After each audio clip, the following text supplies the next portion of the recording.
French car maker Citroen is no stranger to challenges. In their over 100 years of history, Citroen has produced some groundbreaking products, made some of the most advanced technological breakthroughs in the world, and now they're hoping to be successful in India. Well, India is a different beast altogether, and Citroen is offering a brand new product that's designed in India, made in India, and for India, the C3.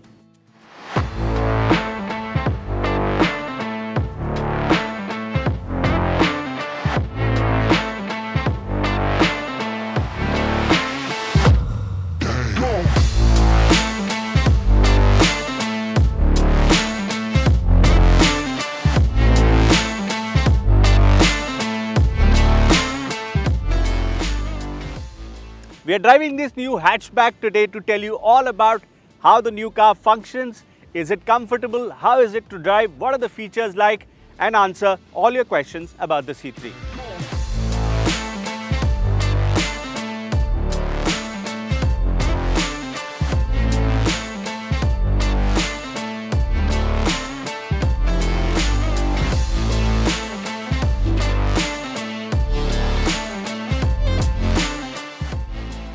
Of course, if you followed Citroen's history or their product lineup, you would know that design is a very key element of the brand. Their products are designed very uniquely, they're very French, they're very chic, and I think the C3 stands true on all of those fronts. When you look at the front of the C3, you get the big double chevron grille, which is a Citroen trademark. You get these 3-layered headlights with the main beam in the middle, the fog lamps and the daytime running lamps flanking the headlight and over above it also. And I think the front has a big butch look. This grille really helps, and I really think one of the biggest highlights of the C3, especially if you spec it with that pack, are these orange highlights. The orange highlights here on the side of the door, the mirrors, the roof.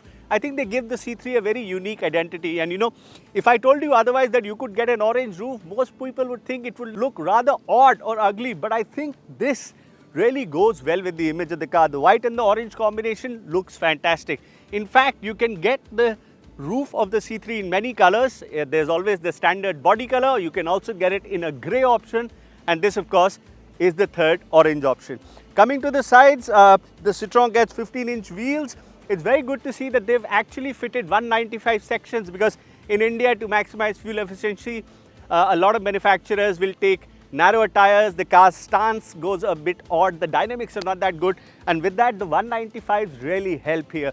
They make the car look good and it drives very well, which I'll tell you all about later. The cladding here gives the C3 a bit of a SUV look, but the brand is adamant that what they're producing is a hatchback with the traits of a crossover. So you get 180 mm of ground clearance, you get these roof rails, you get the cladding. So I would say it's a pretty butch looking hatchback, and one that's quite attractive. You also get typical Citroen touches like these scalloped out front fenders. The similar design touch is done in the rear quarter panel. I'm not a big fan of the door handles. They feel a little flimsy and I think they could have been done better. The mirrors are quite good though, and the rear also has a very striking pattern. I love these tail lights with their darkened effect. They really stand out really well with the small chrome element. The Citroen badging is done really well. And I think overall, if you look at it, the C3 is an attractive looking car. It will grab your attention. The color combinations, there are 3 packs available. There are about 70 odd customizations that can be done. There are 56 new accessories that can be taken care of. So the Citroen C3, very good looking, will stand out from the crowd and is certain to draw customers into the showroom, which is half the battle done. But how does it fare when the interior space is concerned and the interior tech and the driving appeal? Let's find out.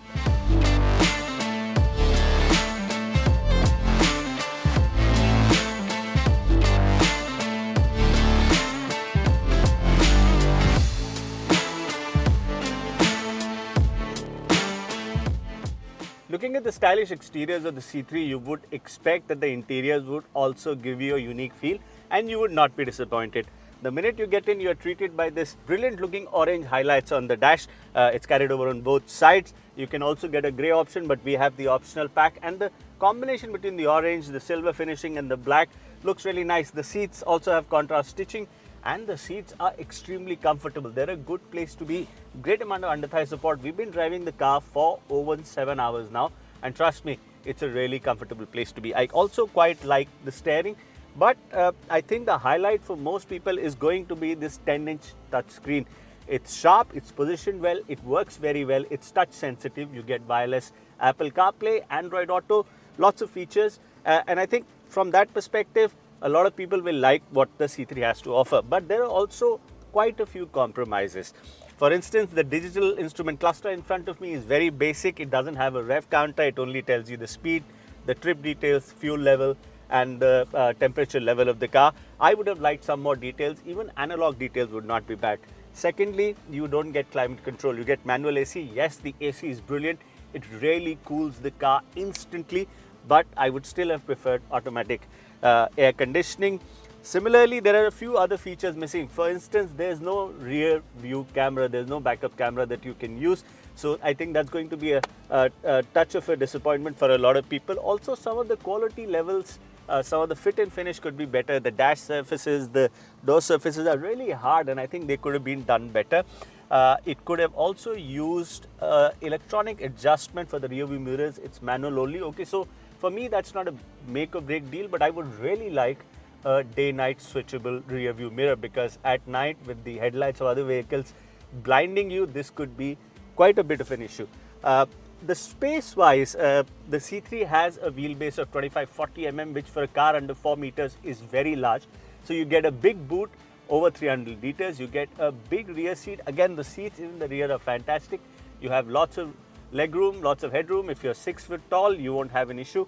And the front also feels quite spacious. But overall, I think it's missing a few features. I would like a better instrument cluster, automatic air conditioning, a rear view camera for sure, and adjustable day-night mirrors. Some of the quality could be better, but on the aspects of space, of design, of some of the features, the C3 scores very well, but it could have done better. Now the key point is, does the C3 drive like a typical Citroen? Well, let's take it out on the road and find out.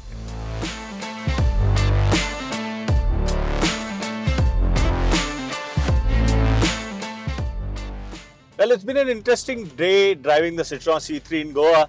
The monsoons, or rather the pre-monsoon showers, have already started here in Goa. Well, for us who live in Delhi and are being roasted, it's a great day.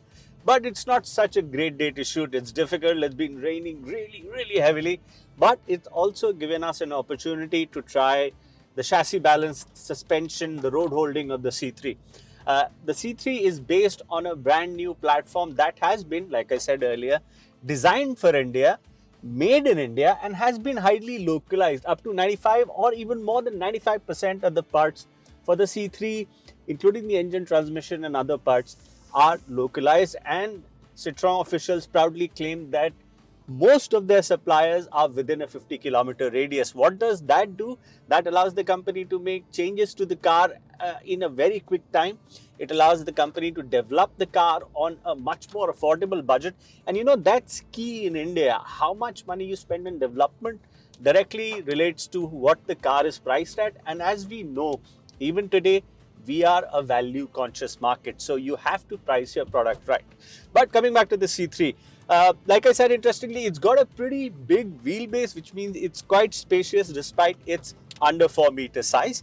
The powertrains are going to be petrol only. It's going to be offered with two 1.2 liter engines. One is a naturally aspirated engine and one is a turbocharged engine.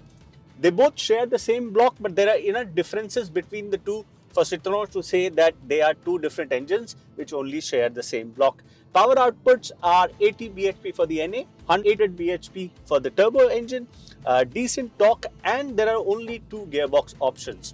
The naturally aspirated engine comes with a 5-speed manual gearbox. The turbo comes with a 6-speed manual. As of now, Citroen does not offer any automatic options in the C3. They might do that, but they said it might happen on other products which are going to be on the platform. So that's the interesting part of the platform. It's very adaptable, and they're going to launch a range of different body styles on the C3 platform. So you can expect maybe a sedan, maybe an SUV, lots of things. Most interesting of them in 2023, which is next year, you will see a fully battery electric vehicle, a BEV, on the C3 platform. So I think that would be very interesting. It could be the first sort of competition to the Tata Nexon EV, and I think that's going to be very interesting to watch how that fares out. Coming back to the C3, how does it drive? Well, I'll come to the positives of the C3 first. Citroen, like I said earlier, is based on, their core values are based on design and on comfort, and they've tuned the suspension accordingly, and I have to say, the suspension setup of the C3 is absolutely brilliant. Broken roads, fast highways, slow roads, urban traffic, you have absolutely no issues. The C3 smothers everything over and has absolutely brilliant ride quality. At the same time, delivers very good high-speed manners. The steering is also nice. It's quite decently communicative. It's direct, and I quite enjoyed driving it. I love the gear shifts. Both the 5-speed and the 6-speed work very well. The clutch pedal is very light. Throttle response is decent. Coming to the engines, the naturally aspirated 1.2 litre does have a bit of a dead spot at lower RPMs. It rarely starts to sort of develop pace and go faster as you go up the rev band.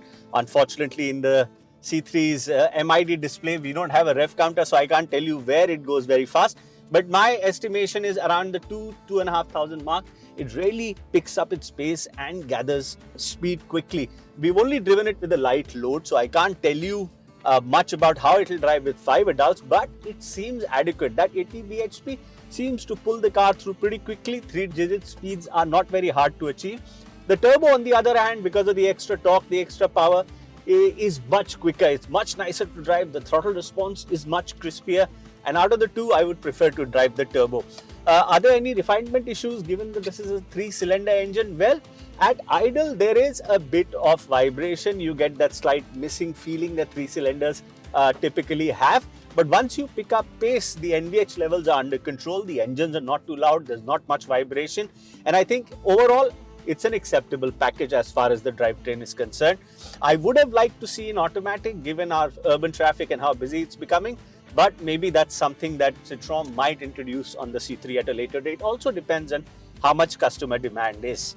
So in a nutshell, it's a good looking car, great suspension, good space inside the car, good seats, terrific air conditioning, drives quite well, could be a little more refined, but it's not a deal breaker. The negatives of the C3, I will have to say, like I said earlier, no climate control, no day-night rear view mirror, no defogger at the back, no rear view camera. So all those things need to be rectified. Quality could have been slightly better, but this could be offset by how Citroen chooses to price the C3. If this is priced somewhere between, let's say, a Grand i10 Neos and a Swift, I think it's going to be a great deal. It offers a new package, it offers a good looking car, it offers a lot of positives of what the French brand stands for. But if they overprice it, it could be a really difficult start for the company. So you'll have to wait till 20th of July to see what the Citroen C3 is priced at. If it's well priced, it offers a very competitive package. Yes, there are a few issues, but if Citroen can sort that out, it could be a very strong hatchback contender.